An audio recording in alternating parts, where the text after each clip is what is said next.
आटे में मिलाकर खाइए ये चीज, वात रोग, हड्डियों की कमजोरी, मोटापा, थायराइड, कैल्शियम की कमी कभी भी नहीं होगी। दोस्तों, वैसे तो रोटी आप हर रोज घर पर बना के खाते ही होंगे, है ना? वो भी सिर्फ आटे की रोटियां खाते होंगे, जो शरीर को फायदा भी करता है। लेकिन आज मैं आपको इस आटे में कुछ ऐसी चीजों को मिलाकर खाने के बारे में बताने वाला हूँ, जिसे अगर आप खाते हैं तो आप भी स्वस्थ रहेंगे और आपका पूरा परिवार स्वस्थ रहेगा।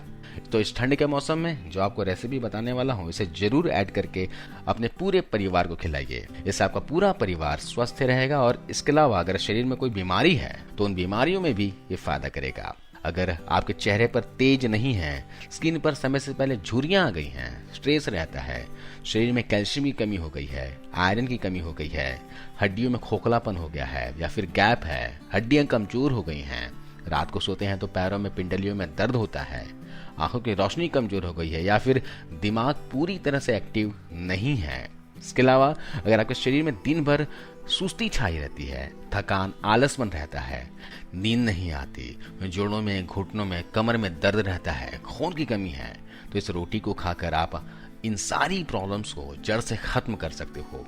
इसमें दोस्तों कैल्शियम, आयरन, पोटेशियम भरपूर मात्रा में है। इसको खाने से हड्डियां कमजोर नहीं होंगी और आंखों की रोशनी लंबे समय तक, बुढ़ापे तक बरकरार रहेगी। और सबसे कमाल की बात तो यह है दोस्तों कि इस रोटी को आप पूरे ठंड के मौसम में इस तरह बनाकर खा सकते हो। इसका किसी भी प्रकार का कोई भी नुकसान नहीं होता है, लेकिन जितनी क्वांटिटी मैं आपको बताऊंगा उतनी ही क्वांटिटी आपको इस्तेमाल में लाना है। तो चलिए जानते हैं कौन कौन सी चीजें हैं जिन्हें आपको आटा गूंथते समय मिलाना है। तो सबसे पहले चीज आपको इसमें मिलाना है वो है दोस्तों अजवाइन, है ना? अजवाइन आपके पेट की समस्याओं में आराम देती है, आपके डाइजेशन को बेहतर बनाती है, आपको कब्ज, ब्लॉटिंग, गैस की प्रॉब्लम रहती है तो उसको दूर करेगी। अगर आपकी बॉडी पर फैट बढ़ा हुआ है, वजन बढ़ा हुआ है, तो अजवाइन का सेवन करने से फैट भी कम होता है। साथ ही महिलाओं के लिए भी बहुत फायदेमंद है। अगर उनके पीरियड्स इनरेगुलर हैं तो इस तरह से अजवाइन आप डेली खाएंगे तो इससे आपके पीरियड्स रेगुलर होंगे। साथ ही जिन लोगों को ज्वाइंट पेन की प्रॉब्लम है, जोड़ों में सूजन रहती है, वात बढ़ गया है, तो उनके लिए भी अजवाइन बहुत ही फायदेमंद है। इसके अलावा खाने में अजवाइन इस्तेमाल करने से खाना बहुत ही अच्छे से डाइजेस्ट होता है और खाए हुए खाने का पूरा पौष्टिक तत्व आपके शरीर को मिलेगा। अब यहाँ पर दोस्तों दूसरी चीज जो इस्तेमाल करनी है वो है तिल। दोस्तों तिल आपके डाइजेशन को इम्प्रूव करती है, हड्डियों को मजबूत बनाती है, क्योंकि इसमें कैल्शियम काफी मात्रा में होता है। कैल्शियम की कमी को बहुत ही तेजी से दूर करता है दोस्तों। साथ ही आटे में तिल मिलाकर खाते हैं तो इससे रोटियां भी बहुत ही स्वादिष्ट हो जाती है। इससे आपको नींद भी बहुत अच्छी आती है, ये आपके तनाव और डिप्रेशन को कम करती है। इसके अलावा दोस्तों अगली चीज जो आपको मिलाना है वो है अलसी यानी कि फ्लैक्स सीड्स। अलसी में ओमेगा 3 फैटी एसिड्स और ढेर सारा फाइबर होता है, जो आपको मोटापा, डायबिटीज, कैंसर और हार्ट से संबंधित बीमारियों का खतरा बहुत हद तक कम कर देता है। अलसी के बीज खाने से आपका कोलेस्ट्रॉल मेंटेन रहता है, आपका फैट रिड्यूस होता है, साथ ही आपकी हड्डियां भी मजबूत होती है। इसके अलावा हार्मोनल इनबैलेंस वाली जो बीमारियां हैं जैसे कि डायबिटीज, थायराइड, इसमें भी अलसी औषधि की तरह काम करता है। अगर आपको हाइपोथायराइड या फिर हाइपरथायराइड की प्रॉब्लम हो, ब्लड में शुगर लेवल बढ़ा हुआ हो, तो भी आप इस रोटी को बनाकर जरूर खाइएगा। अब आपको इसमें चौथी और आखिरी चीज ऐड करनी है और इस चीज को आपको सिर्फ ठंड के मौसम में ही कंज्यूम करना है। यह है दोस्तों सौंठ का पाउडर। जिनको भी वात से संबंधित रोग हैं, नसों से संबंधित रोग हैं, डाइजेशन इश्यू है, कंधों में दर्द, पीठ में दर्द है, पिंडलियों में दर्द है, शरीर में मोटापा बढ़ा हुआ है, तो सौंठ उनको जरूर खाना चाहिए। सौंठ में इतने सारे से आयुर्वेदिक गुण हैं कि शरीर के तमाम रोगों को खत्म करने की ये ताकत रखती है। तो सौंठ का इस्तेमाल हम इस रोटी में करेंगे। तो आपको क्या करना है, इन चारों चीजों को लेना है, लेकिन कितनी मात्रा में लेना है, कितने आटे में कितना ऐड करना है, ये भी जानना बहुत ही जरूरी है। तो इसके लिए क्या करना है, 2 चम्मच आपको अलसी लेने हैं, 2 चम्मच तिल लेना है, 1 छोटी चम्मच आपको अजवाइन लेनी है और 1 छोटी चम्मच आपको लेना है सौंठ का पाउडर। सौंठ आप गांठ वाली लेकर आइएगा और घर पर ही पीसकर इसका पाउडर बना लीजिएगा। इन चारों चीजों को आप मिक्स कर लीजिए।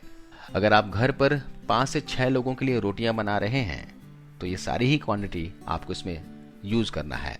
यूज करने से पहले आपको इसे हमाम दस्ते में कूट लेना है ना, कूट कर इसमें डालना है। अगर आप चाहें तो इसमें आधी छोटी चम्मच कलौंजी का भी इस्तेमाल कर सकते हो। आपको आटा गूंथते समय इन सभी चीज़ों को डालना है, आटा गूंथना है, इसकी चपाती रोटियां बनाकर आपको खानी है। लेकिन ध्यान रखना है कि इस ठंड के मौसम में ही इतना क्वांटिटी आपको इस्तेमाल में लाना है। गर्मियों के मौसम में अगर आप इस्तेमाल करना चाहते हो तो इन सभी की क्वांटिटी यहाँ पर आधी हो जाएगी, क्योंकि ये सारी ही चीजें गर्म तासीर वाली है। तो सिर्फ इसे आपको ठंड के मौसम में ही कंज्यूम करना है, ताकि आपके शरीर में गर्माहट भी बनी रहे और शरीर की बीमारियां भी दूर हो सके। अगर आप 2 से 3 लोगों के लिए रोटियां बना रहे हैं तो क्वांटिटी आपको यहाँ पर आधा कर लेना है। लेकिन एक बात का ध्यान रखना है कि गर्भवती महिलाओं को इस रोटी को नहीं खाना है। दूध पिलाने वाली माताएं इस रोटी का सेवन कर सकती हैं, उनको और उनके बच्चे को भी फायदा होगा, लेकिन गर्भवती महिलाएं इस रोटी को ना लें। इस रोटी को रोजाना खाने से आपके शरीर में कैल्शियम की कमी कभी भी नहीं होगी। इसके साथ ही अगर आपको जोड़ों में, घुटनों में, कमर में दर्द रहता है, मांसपेशियों में ऐंठन रहती है, अकड़न जकड़न रहता है, तो भी ठीक हो जाता है। नसों से संबंधित आपको रोग है, साइटिका की प्रॉब्लम है, नस दबने की समस्या है, नस पे नस चढ़ने की प्रॉब्लम है, तो भी आप इस रोटी को खाइए, इससे आपको फायदा मिलेगा। इसके अलावा जिनके शरीर में फैट काफी ज्यादा बढ़ा हुआ है, मोटापा बढ़ गया है, तो वे लोग भी इस रोटी को खा सकते हैं। मोटापा कम करने में आपको बहुत ज्यादा हेल्प मिलेगी। इसके साथ ही आप एक रेमेडी और फॉलो कर सकते हैं, इसका लिंक डिस्क्रिप्शन में देता हूँ, आप वहां पर जाकर देखिए। इस रोटी के साथ उस रेमेडी को भी फॉलो कीजिए, आपको बहुत जल्दी और बेहतर परिणाम मिलेंगे, फायदा मिलेगा। डायबिटीज पेशेंट के लिए भी यह रोटी बहुत फायदा करती है। यह रोटी आपके शरीर में ग्लूकोज को बैलेंस रखती है और इंसुलिन की मात्रा को भी बढ़ाती है। तो जो लोग डायबिटिक हैं, जिनके खून में शुगर बढ़ी हुई है, वे भी इस रोटी को खा सकते हैं। इसके अलावा महिलाओं के मेनोपॉज के बाद जो हार्मोनल इनबैलेंस हो जाता है, वो समस्या भी इससे दूर हो जाती है। इसके साथ ही अगर आपको थायराइड की प्रॉब्लम है, हाई ब्लड प्रेशर की प्रॉब्लम है, तो भी आप इस रोटी को खा सकते हैं। इस रोटी को रोजाना सेवन करने से आपका डाइजेशन बेहतर होगा, पाचन शक्ति बढ़ेगी, आपकी बॉडी में खून बढ़ेगा, ब्लड सर्कुलेशन बेहतर होगा, साथ ही आपके बाल और त्वचा भी हेल्दी बनी रहेगी। तो अगर आप घर पर इस रोटी को बनाकर खा रहे हो तो कमेंट्स कर हमें बताइए कि हाँ, आप इस रोटी को बनाने वाले हो। तो रोटी को बनाने के बाद आप भी खाइए, पूरे परिवार को खिलाइए। दोस्तों, ये रोटियां बहुत ही स्वादिष्ट होती हैं, इसे जरूर डाइट में शामिल कीजिए। तो आज की इस वीडियो में बस इतना ही दोस्तों। वीडियो ये जानकारी कैसे लेगी आप हमें कमेंट्स कर बताइए, और इस वीडियो को अपने दोस्तों के साथ, परिवार के सदस्यों के साथ ज्यादा से ज्यादा लोगों तक शेयर कीजिए। इसके अलावा आयुर्वेद की किताब अष्टांग हृदय में कुछ नियम बताए गए हैं, उन नियमों को भी आपको पालन करना है। जैसे कि कभी भी आपको खाना खाते वक्त पानी नहीं पीना है, खाना खाने से पहले और खाना खाने के तुरंत बाद पानी नहीं पीना है, पानी हमेशा बैठकर सिप सिप कर इत्मीनान से पीना है, और कभी भी आपको ठंडा चिल्ड पानी नहीं पीना है, गर्मियों के मौसम में भी नहीं पीना है, कार्बोनेटेड ड्रिंक नहीं लेना है, यानी कोल्ड ड्रिंक्स, सॉफ्ट ड्रिंक्स वगैरह नहीं पीने हैं। इसके साथ ही सुबह उठकर बासी मुंह आपको 2 से 3 गिलास पानी पीना चाहिए। इस तरह आप 2 से 3 गिलास सुबह खाली पेट पानी पीते हो तो इससे पेट आपका अच्छे से साफ होता है और आपका मेटाबॉलिज्म भी अच्छा रहता है, और पूरे दिन आप एक्टिव और ऊर्जावान फील करते हो। तो आज इस वीडियो में बस इतना ही दोस्तों। आपको इस वीडियो को देखने के लिए बहुत बहुत धन्यवाद, शुक्रिया, थैंक यू।